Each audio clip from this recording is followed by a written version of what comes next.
lumadlad na, o yun. Di ba, isa lang naman ang pagkakaibig sabihin nun. Lumadlad na.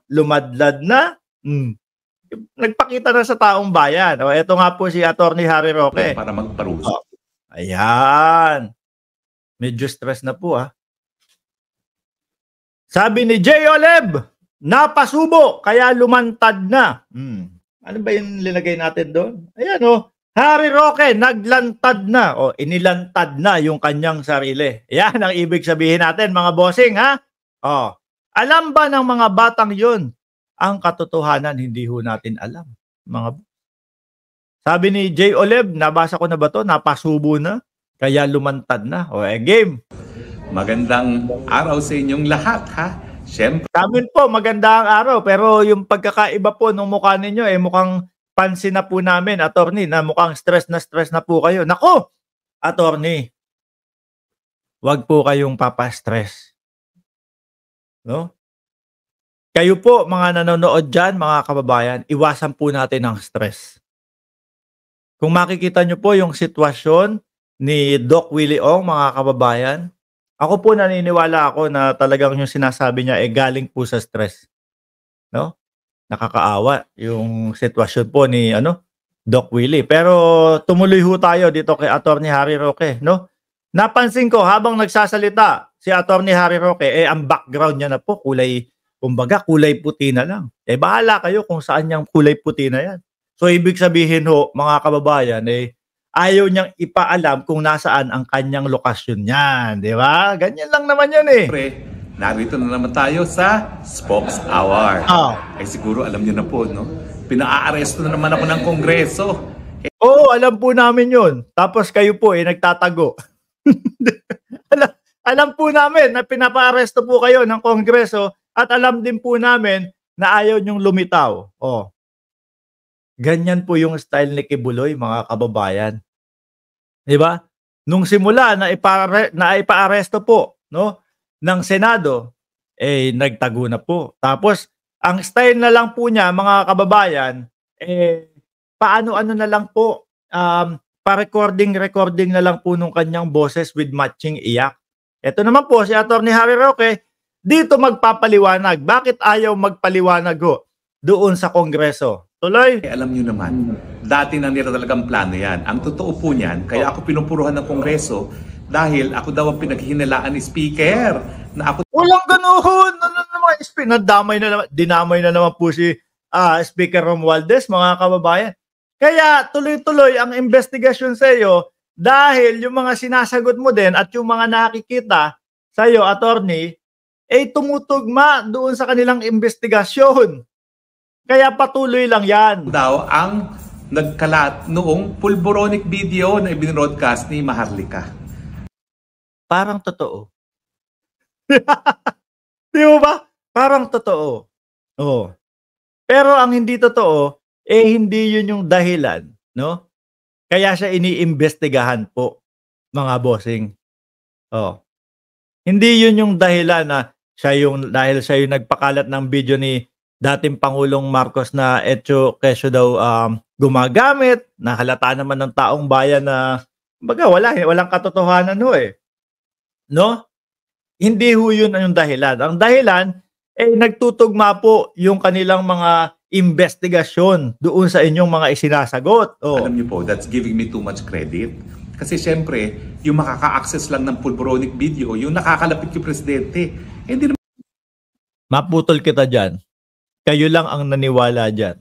Yung ibang mga naniwala dyan, ngayon sabi, wala. Hindi totoo yung ebidensya. Hindi totoo, gawa-gawa lang pala yun. Ano po nakakalapit yung presidente? Tumakbo nga ako ng senador sa Unity, pero hindi naman kami naging malapit, no? Kahit anong gawin ko, talagang hindi naman talaga ako naging malapit sa kanya. Kasi paano kasi ang ginawa mo, yung pasayaw-sayaw lang na ganun? Yung una yung tiyan, di ba ho?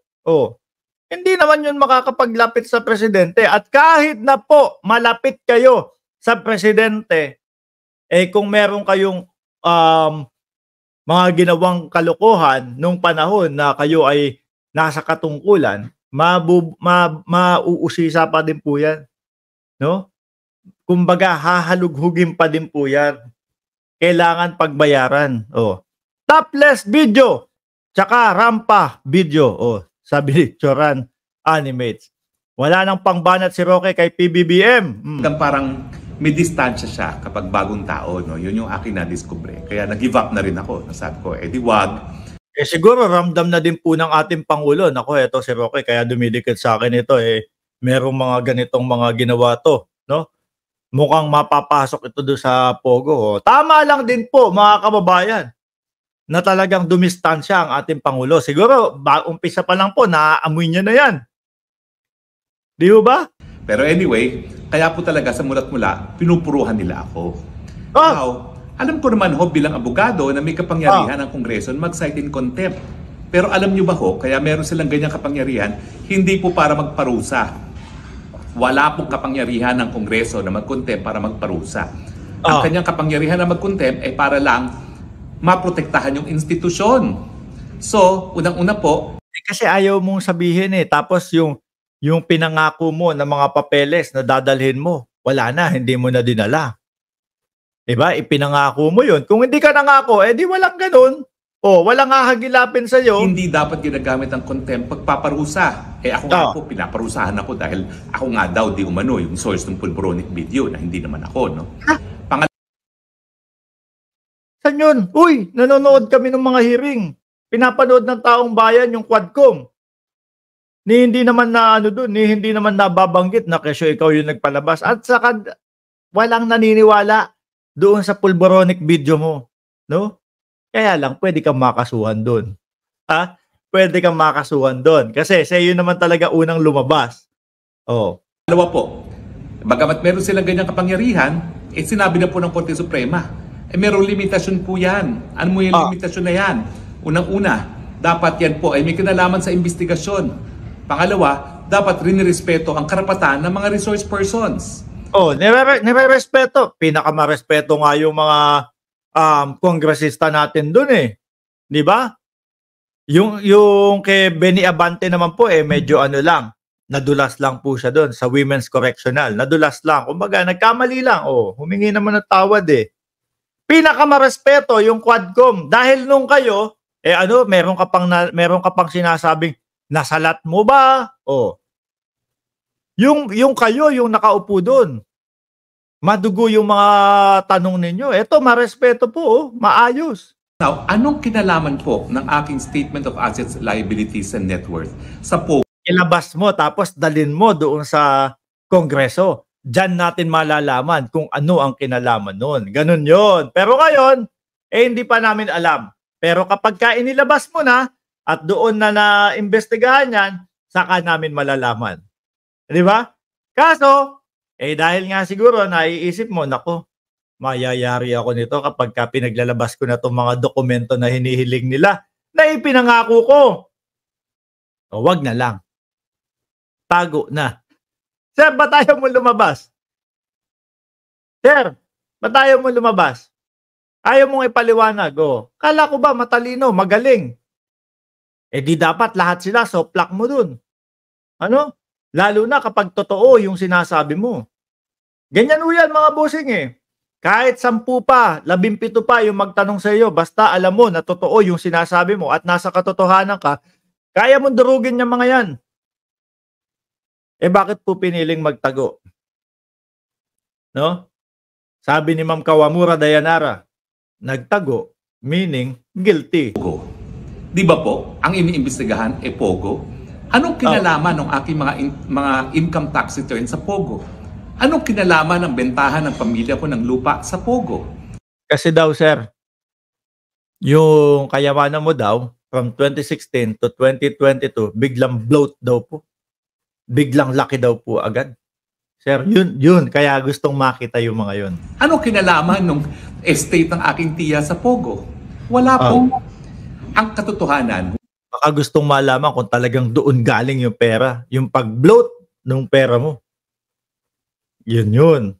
Di ba? Scapegoat explanation ni Roque.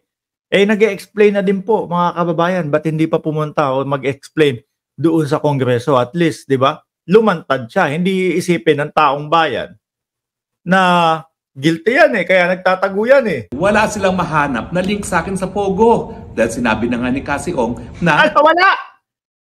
Anong wala? Uulitin ko na naman ba? Una, yung papeles ninyo ni A.R. de la Serna nakita doon. Doon niya nag-umpisa yung travel companion eh. 'Di ba? Sabi ni Brenda Barton, 554 likes, hit the button and subscribe. Sabi nga ni ano, 'di ba? Ayan. Ano sabi? Yung papeles ni A.R. de la Serna at saka ikaw nalalabas ng bansa, doon nag-umpisa yung travel companion. Pangalawa, yung mga bank accounts nandoon. Pangatlo, ito ang malupit. Yung IT manager na Chinese ng Pogo nandoon sa PH2 na sinasabi mo na kumbaga hindi sa akin nakapangalan 'yan, no? Hindi sa akin nakapangalan 'yan. Sa PH2 daw po. Ang incorporator ng PH2 sila lang din po. Mag-anak, mga kababayan. Walang mailink sa'yo talaga, ha? hindi talaga ako involved sa Lucky South. Pero dahil wala silang mahanap na link sa akin sa Pogo, humahanap sila ng butas. At siguro naman, makakahanap sila ng bukutas. Bakit? Hindi naman ako accountant eh. Alam niyo naman, ako naggagawa ng mga required forms. Ayan na. Kumbaga, paumpisa pa lang. Hindi naman ako accountant eh. Magkakamali ako. Pwede ako magkamali dyan. Ayan na, di ba?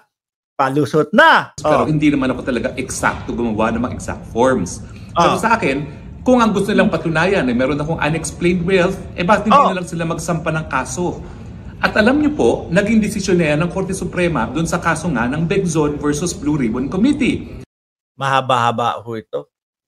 Speaking of kaso, mga kababayan, narinig na natin yan kay Tebes, magsampa ng kaso. Narinig na natin yan kay Kibuloy, magsampa ng kaso kaysa ipatawag niyo ako sa Senado at Kongreso. Ano po ang ginawa nitong mga tao nito?